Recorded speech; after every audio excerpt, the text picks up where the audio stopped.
In this video, I'm going to tell you how to take notes effectively during your lectures in college. After watching this video completely, you will be able to stand out and shine among your peers. Hi guys, welcome back to my channel. I'm Dr. Aishwarya, I'm a dental surgeon, and welcome to episode 11 of BDS series.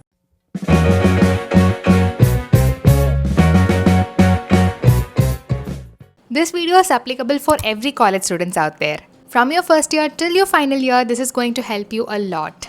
I'll be giving certain examples from dental point of view, but you can apply it to any subject. And I have 3 practical and very easy to use techniques that you can follow, because sometimes we even don't know what to do in that lecture. Some professors will tell that you should close your notebook, don't take any notes, just listen to what I say, just look at the PPT and you'll be good to go.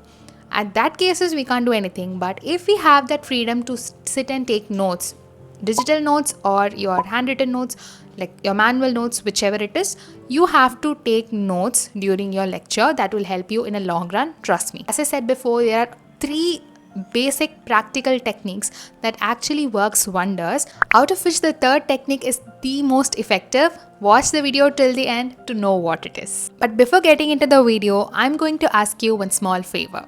Whatever your situation may be, your family issues, fight with friends, your patient quota completion, or your practical works, whatever, just pause those thoughts during your lecture hour for 1 hour or for 2 hours.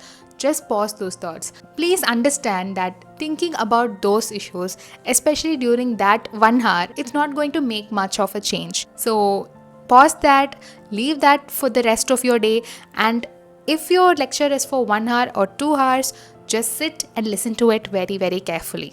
Because all the techniques that I'm going to tell you in this video right now requires 100% attention. Sometimes it's not possible. I have a solution for that as well. Okay. There are mostly 3 major ways through which you can take notes, especially during lectures. The first way is to write down whatever the teachers tell. This seems like, okay, this is very basic, but those who are doing it will know exactly how it helps us, because we would be able to write everything that the teacher says. We have that in our note, but it is quite tiring. We should be very concentrated. So if you are a good listener and a fast writer, then this method is for you. Also, this method helped me a lot during lectures that happen immediately after lunch, because that really helped me stay awake, okay? Because I was writing actively, I was able to keep myself awake. By doing that, you won't miss any points. You will know which is important 5-mark question, 10-mark question, and every important aspects that the teacher tells you, because it will also be in a systematic way, okay? He or she teaches everything in the way it should be studied, so you won't get confused like which topic should be studied first, in which order it should be studied. Like that, it will be very easy in that way too. But as I said, if you are a good listener and a fast writer, this technique will be very helpful for you. But if not, this is going to be quite challenging. So that's why I have the second technique for you, which is to write down the important points. I know this technique is also followed by many people out there, but yes, this is also an effective way of taking notes, because we don't have to write all the filler words in between, and we'll get straight to the point of whichever word is important. But there is a disadvantage in this method also. You will be sitting in a lecture and listening to a topic which is completely new to you, and it is impossible for you to know every important points, right? How would you know which is important and which is not? So you may end up missing studying that point, because some people like me refer to their lecture notes first before going into the book and studying. In my point of view, lecture notes are really important because I know what to study actually. So these are the 2 methods that mostly commonly people will follow. You might have been following it in your school also. But now let's move to the third technique, which is highly effective and my favorite, which I discovered really late in life. You are sitting in a lecture class, you are listening to the lecture, and you're going to write the notes. But in that paper, you're going to write the questions. Yes, you heard me right. You're going to write questions of each and every topic, not just the major broad question of that whole topic of the chapter.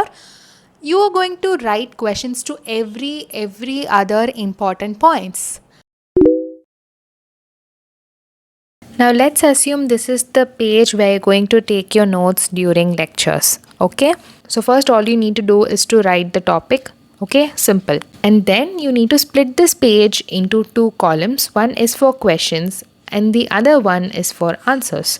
Alright, I would suggest you guys leave less space for questions compared to the answers, because you can write a lot of stuffs in answer section in the future. I just took this topic dentistry assist from the third year subject, and it also comes in final year, dentistry assist, which is an oral pathology, also in oral medicine, also in oral surgery. So it comes in a lot of subjects, very famous topic. Okay, so now what you need to do is, just if the teacher is saying that this is what dentistry assist refers to, then you have to listen to it carefully. Okay, and then from that you have to write this question. That is one way of doing this. Okay, you have to first listen to whatever the subtopic that the teacher is explaining that topic at that moment.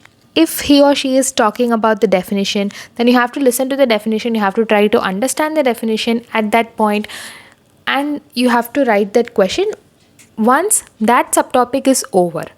Okay, you can write it that way, or you can do it another way also, which is, if there is a PPT, then in the PPT itself the teacher will put the subtopic, right? You can frame a question from that. But the first method that I told you, right, that is more effective compared to the second one, which is to just copy from the board, because you know what the content is and you are extracting the question from the content that you already listened to. So that would be quite effective than the second one. So you just write what is dentistry assist, what is the definition, where the fluid accumulates, what are the other names, to what it is attached to, what is the etiopathogenesis, what is the age, gender predilection, the most common site, what it does to the bone, what are the three variants, what are the radiographic features, what are the histopathological features, how to treat this, what are the different treatment modalities. You can write all these questions in the left column of the question section of your page. Okay, based on the amount of time that you have, if the teacher is in rush, we also need to do the same. At that time you can just go write definition, and you can just write fluid accumulation, other names, attachment, etiopathogenesis, age, gender, site, three variants. You can just write it as points. Now how you're going to write the answer? First, we wrote definition of dentistry assist. You just write, before writing it in exactly here in your lecture class notes, just take a rough notebook or a rough paper and write roughly whatever you remember, and analyze what you actually got through that lecture. Sometimes you don't understand what the teacher is telling you. Sometimes the teacher might not be in a good mood to explain it to you in a very detailed way. So at those times, we can always get help from YouTube or from book or from seniors. So you, after getting help from all these things, and once you clarify all the doubt and once you rectify all the mistakes that you made in your rough paper, you can now come and fill this page. Okay, now this page is very very important for you till the date of your exam and even after that, because if you want, you can just come back to this page and get all the important information. Okay, you don't have to go to book again and again. And if you have missed anything, you can just attach some sticky notes and write any points that you find more interesting. See here, I did not write any big paragraphs. Here in etiopathogenesis also I didn't write any paragraphs. I just wrote some words which I understand. Okay, that is very important. But doing this, you're just doing two things. One, you're doing active recall, okay, which is going to just incorporate all the informations in your brain deep. Okay, the second thing that you're doing is creating flashcards. That's it. Okay, now don't write answer for these questions immediately. Just wait till the lecture ends, and once the professor leaves, there will be time of at least 5 to 10 minutes before the next lecture starts. You can fill that answers during that time, or you can do it during a lunch break, or you can do it immediately after coming home as a first thing. If you continuously study a topic this way, then it is easy for you to retain it and remember it for a longer time. Implementing this last method of note taking is quite challenging during the first few tries because your brain needs to process what is really happening. Your brain needs to listen to it and you'd have to actively turn that answer into a question and you have to write it. So it will take weeks or even months to master this technique, but once you do, that is going to help you from being way away from average. But there is no compulsion for you to stick to one method to take notes during your lectures. In spite of trying to put a lot of attention in the classes, we just sleep. Okay, they make us sleep. So at that time, taking notes on a whole paragraph way or taking down everything that the professor says really helps. And I also want to tell you one thing. If you're happy with the way that you take notes currently and are getting good results, then you can definitely continue them. And there is no need to change to this technique, okay?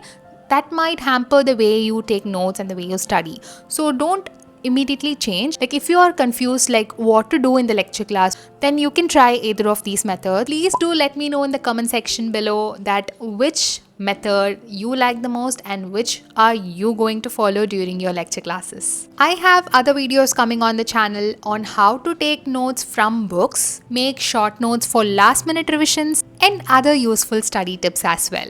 And that's a wrap for this video. I hope you guys found it helpful. Please do like, share and subscribe to my channel, and I'll see you guys in the next episode of BDS series. Bye!